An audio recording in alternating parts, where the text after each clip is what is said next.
accidentally clicked on something. All right, here we go. My apologies, y'all.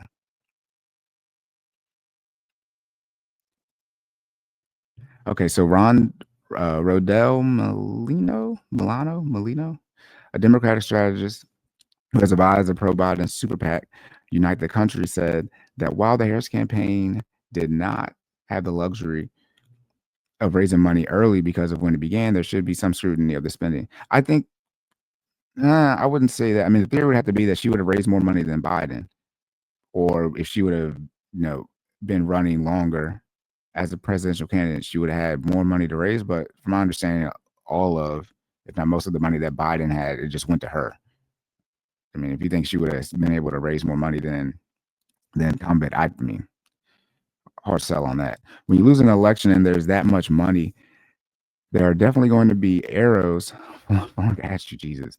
He said, as part of the autopsy of this campaign, goodness, the campaign has died.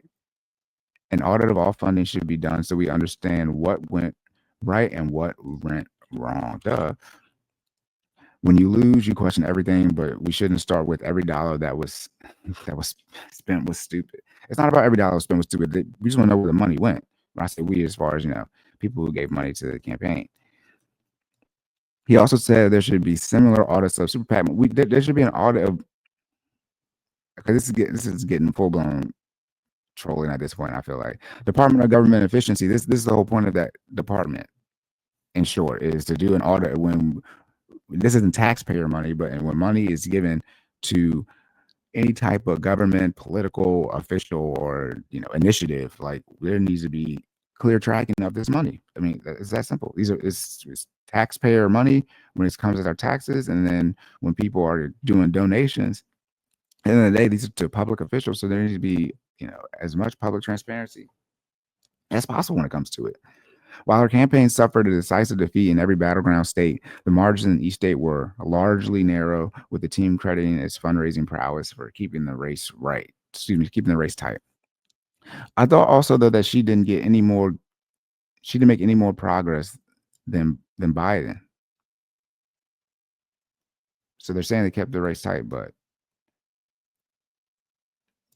she had less votes everywhere than Biden, obviously, but didn't turn anything more blue than even that Biden did. So she didn't galvanize anybody anywhere.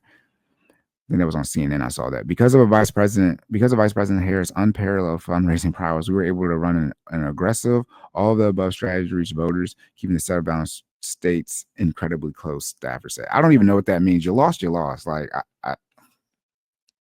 an L is an L, and even though you kept it tight in the battleground states, you still lost all of them. That's called a landslide. And on top of losing the Senate, and then I believe Republicans keeping the House, man, it's a full sweep. And then what it looks like is going to be on the deck as far as the Supreme Court.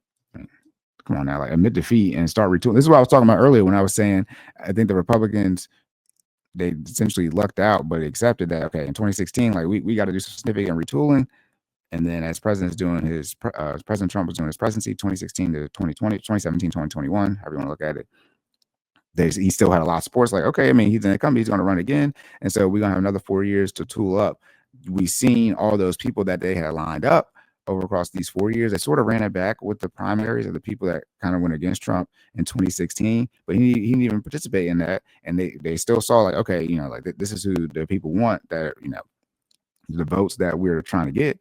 And then, but they still already put in that work, because when they transitioned from a lot of people from the primary, really Vivek, but even Governor DeSantis, right, in Florida, he's out bad. No, I'm worrying about Florida right now. He's not in the cabinet. But you see all these people that Trump has had lined up, or the Republican Party has lined up, whether you agree with it or not, you can see that they've taken an initiative and look forward. Because the great thing about it is, people run president. You can be president for 8 years. So if you do JD Vance, right, if he's president in 2028 and 2032, then if you have Tulsi Gabbard, who flipped over, or Vivek, that's another 16 years right there between those two. I mean, they have, and Byron Donalds, right? So that's 32 years right there, right? They're not saying those people are going to be the next presidents or vice presidents, but they at least have some semblance of a pipeline, and a young one as well. I believe most of those people, I saw something on TikTok, I believe most of the people are under 45, if not under 40.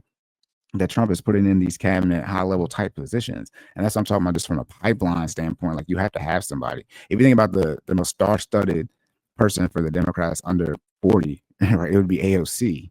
But I would highly doubt anyone's going to say AOC's track record, whether you agree or not, but it's sort of flat out resume when you look at it on paper, can't compare it to Byron Donalds, can't compare it to Vivek, can't compare it to JD Vance, can't compare to JD Vance or Tulsi. I mean, it just can't. I mean, they're both combat veterans and they serve at the federal level. I mean, JD Vance is a senator, and he's about to be vice president elect, so you can't touch that.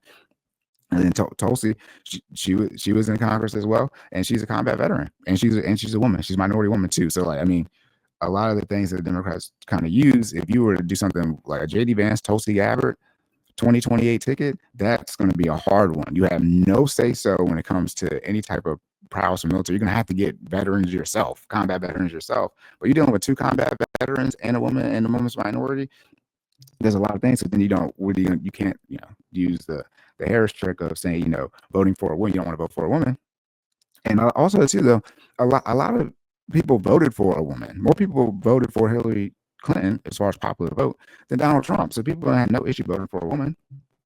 And all these people voted, but I believe Biden got the most votes in the history of Democrats, maybe all time when it comes to an election.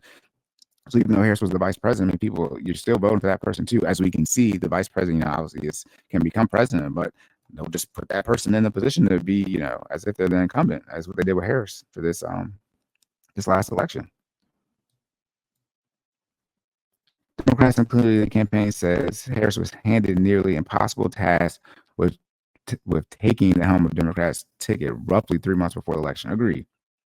I don't even know why they did that. In a historically short amount of time, Harris for president had to go to the near impossible to reach a divided electorate, break through a fragmented media. Okay, all these things that she had to do as far as her barriers.